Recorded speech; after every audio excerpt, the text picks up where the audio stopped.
Take me into the holy of holies. Take me in by the blood of the Hello everyone, you're welcome to Transform Minds TV, where we provide you with teachings that will transform your life. We believe that as you continue to listen to these teachings, your life will experience a total transformation. What then is love? Seeing that love is not feeling, seeing that love is not emotions, seeing that love is not a beautiful face, a mature six-pack, seeing that love is not a Jeep packed outside, seeing that love is not the ability to cook well in a lady, seeing that love is not even the prayer fervor of a guy. What then is love? For the rest of your life as you live, don't forget what I'm about to teach you. If you master this as taught by the inventor of love himself, higher than any relationship expert, higher than any consultant psychologist, this is God's perspective of love. Number one, love, true love is a choice. Write it down. True love is a choice. True love is a choice. It's an act of the will. True love is not feelings. When you believe you are in love, then it is a choice. Listen, come Tosin. The next time you say, Tosin, I love you, what you have said is, Tosin, I choose you. By the act of my will, I have chosen, whether or not I think you are the best, whether or not I think you are the brightest, whether or not I think you are the finest chef, whether or not I think you are the most beautiful lady, the most handsome guy, the most visionary, the most born again, whether or not this business is the one that makes me become a millionaire fastest, whether or not this ministry is the most anointed, when I say I love you, I'm saying I choose you. It's a choice. Any manifestation of love, especially in the context of relationship and marriage, that usurps the will of man, is witchcraft. No matter what vision you see about what lady, no matter what dream you have about what brother, no matter what counselors tell you, in the final analysis your will must be involved, otherwise it is not true love. Write it down.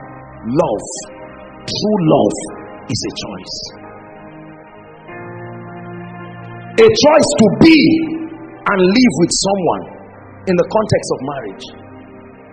When you say you love someone, it is a decision you have made to be, a decision to live with that someone, not a decision to live with the person. Look up. If the person is perfect, not a decision to live with someone if things are good or bad. When you say, Jesus, I love you, now you know what you are saying. Jesus, I choose you. I have gone online and googled all the gods on the earth, and I've seen names that I was never told, but I checked everything and I came to you, Jesus. For whatever reason, I've made up my mind to go God's way for the rest of my life. That's love, brother. I've made up my mind to go God's way for the rest of my life. Pastor Alpha chose Annie. He made up his mind that as far as this life is concerned, this is the personality who will be with me. It doesn't matter whether he's happy with her or sad. It doesn't matter whether she's happy with him or sad. Whatever differences arise is not worthy enough to corrupt this decision. Brothers, that's love.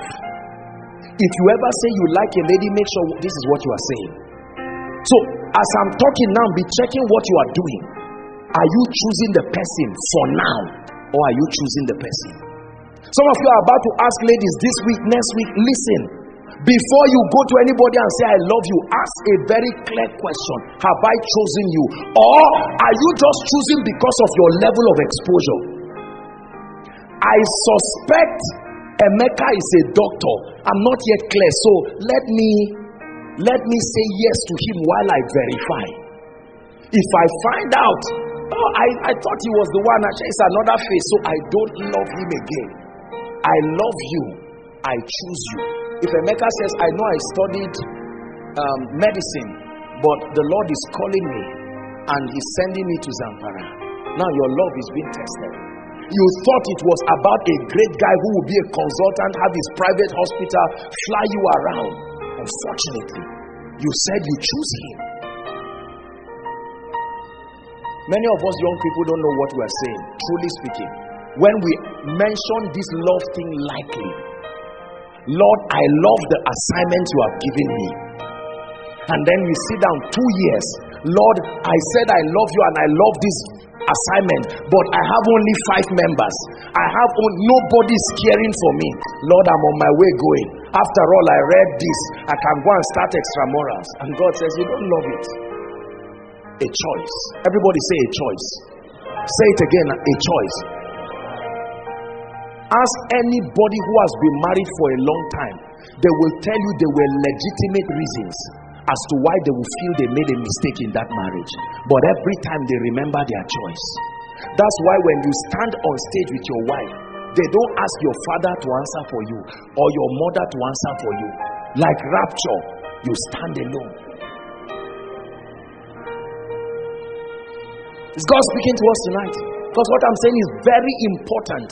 I love you too much, and God knows and sees my heart that I have an assignment to bridge the ignorance and the catastrophe that the devil is programming to happen between young people and young ladies. Many ladies who claim they love many guys have not chosen. Therein lies the revelation of these hilarious mood swings that fly up today and tomorrow. A choice is a costly thing. When you know the gravity, you will not be hasty. You will think well. You won't say, I am 35, I need to hurry up, time is not on my side. To choose, that's why it matters who preaches to you to give your life to Christ. It matters what you are told. If all you are told is that you come to Jesus Christ and all your troubles go away, I believe in the victory of Christ. But brothers and sisters, I've shown you the dimensions of love, and there are times that some of those dimensions will cost you. There are people who gave their lives to Christ and they did not last 7 days.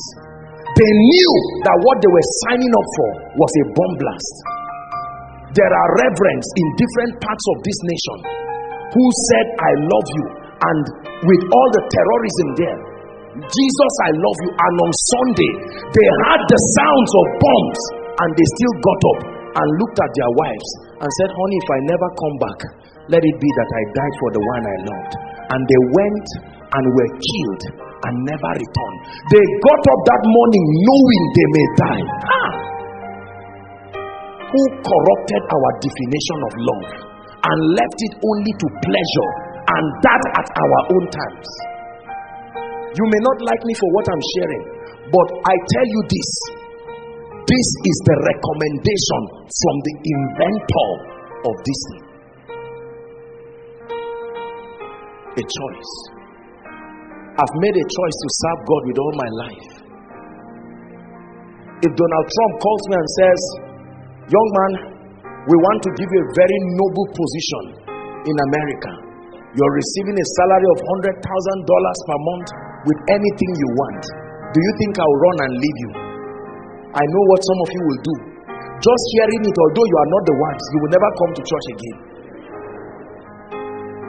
You will go and cook food and bring food and say, remember me.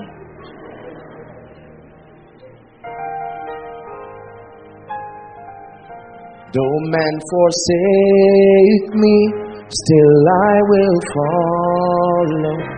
No turning back, no turning back. Though men forsake me, still I will follow. No turning back, no turning. Listen, this work of the ministry you see me do is not because I don't have options. Brothers and sisters, this man standing before you is a businessman. I think I'm quite smart. There are many other things I would have chosen to do with my life. Are we together? Yes. But it's a choice that I will stand and communicate the life and the power of Jesus. I never came into ministry for honorarium. Do you know, let me tell you, God is my witness. When I started ministry, I didn't know they used to give men seeds and honorarium. But right now, you see every young man quarreling just because they call him into a small group to share something for 10 minutes. And he finishes, he refuses to go.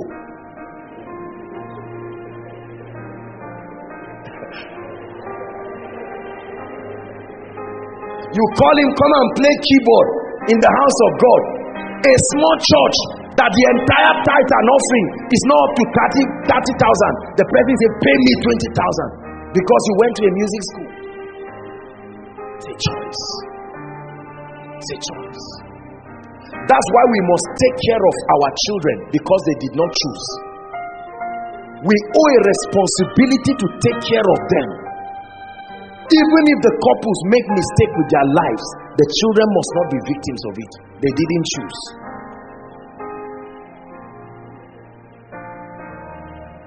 Any relationship built by force and whose power to choose is taken away is an ungodly relationship.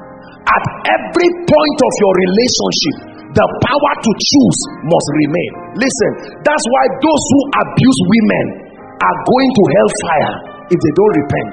Those who beat, and when a man beats and slaps his wife, forcing her to make a decision. When a woman beats and slaps her husband, forcing him to make a decision. When a woman manipulates her husband against his will, like Jezebel, into doing what was not willingly decided, that's not love, it's witchcraft. Every relationship and every marriage must leave the willingness of the personalities involved. Sadly, this extends right now in the days that we live even to extended families, where parents and in-laws attempt to choke their hands and manipulate the state of marriages. If you must marry my daughter, or now that you are married to my daughter, you must live in London, or you must live in this, no matter what God is telling you, these things are wrong. Love is a choice, and everything around it must remain a choice. Now let me tell you this. This is how God helps people, especially when it comes to making decisions. You can go to God and God will tell you, son, I gave you the will to choose whatever woman you want, and you say, Lord, I take that will back by myself to you, because I am not sure of my decision. I know how vulnerable I am. So justified before heaven that you gave me the power to choose, I have returned it back to you as a token of my trust. And God says, now that's it. You have proven to me that if I choose a wife for you, it is not against your will, because you trust me.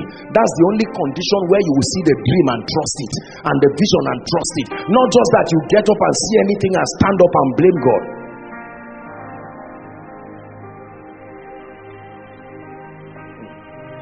It's a choice. Number two,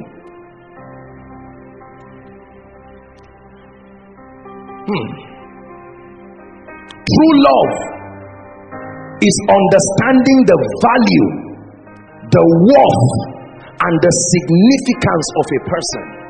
True love is understanding the value, the worth, the significance of a person or a thing to God, to you, and to humanity.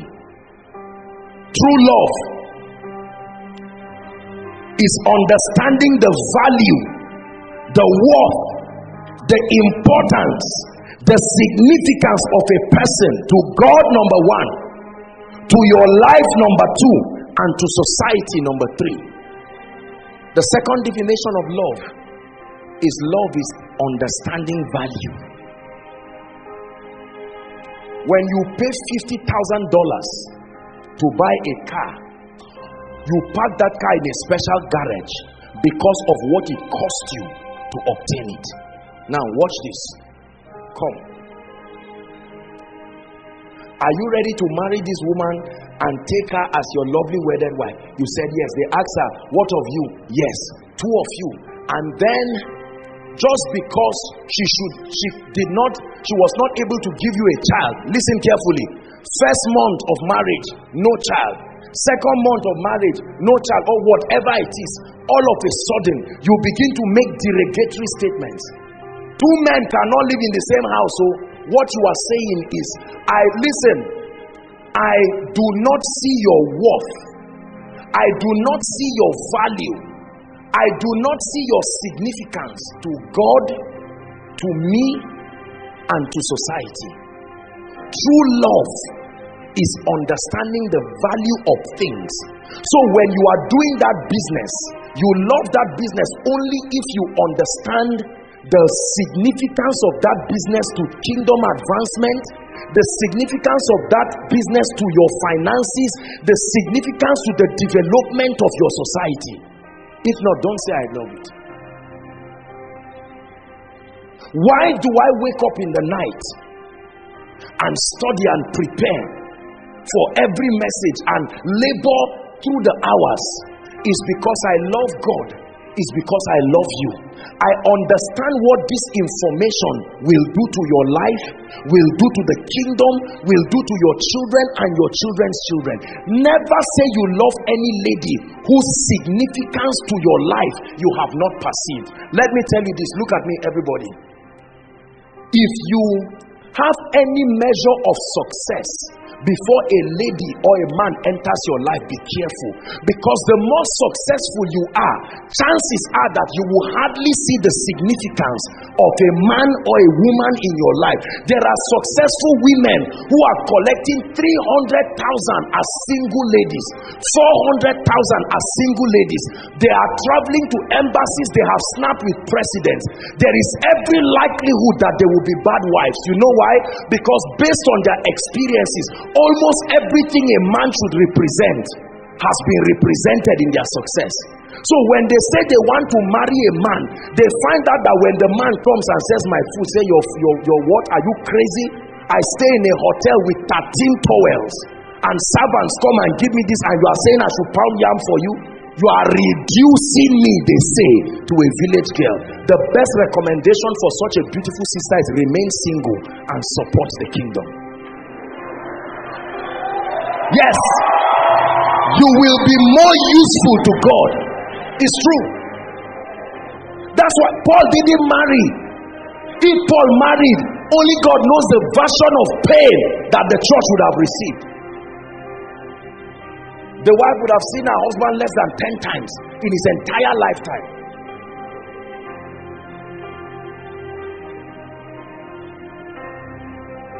Are we together? Understanding value. I watch relationships and I see how the ladies devalue the men because maybe they didn't read certain things, or they have not become certain things yet, and you see the communication of devaluation to the men. That's not love. Love is that I perceive your significance in my life. Why do I love God? Or do I really love God? Yes, I have seen the value of God in my life.